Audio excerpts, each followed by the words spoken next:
This 30-year-old is just one of hundreds of women who have been kidnapped and violated since conflict broke out just over a year ago. She was driven from Khartoum to the Red Sea.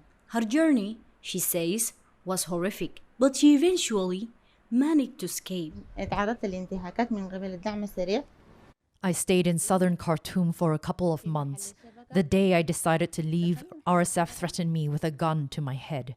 I was so scared and worried about my 3 children. I was harassed, violated, and then traded to another group after taking my money and cell phone. I still see nightmares and worry about women who couldn't escape. The rival groups plunged Sudan into a brutal civil war in mid-April last year. Since then, thousands have died and more than 10 million people find themselves displaced inside and outside the country. Aid agencies say around 25 million are now relying on some form of humanitarian aid. Amid the fog of war and the total breakdown of law and order, activists say women are being taken advantage of by fighters with total impunity and violated in the most inhuman ways, including sexual violations, slavery, kidnapping, and forced disappearances.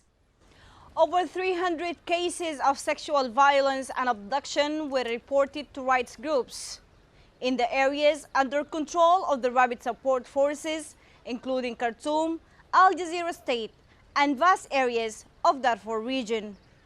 Whilst that's more than double the number of such cases from pre-war years, activists believe the figure is much higher than the one being reported. Many abused women just don't see the point in reporting. The challenge that we're facing is that survivors of sexual violence are navigating a very complex reality, a social reality that doesn't acknowledge that they were a victim of a serious war crime. There's no legal system or remedies to support the victims. The RSF has responded to the claims. It announced the creation of a new unit to crack down on what it calls rogue individuals within the group. But many believe it's not enough and say actions speak much louder than words. They want to see arrests, convictions, and punishments proportional to every one of the crimes. The social stigma is silencing victims, especially in Sudan.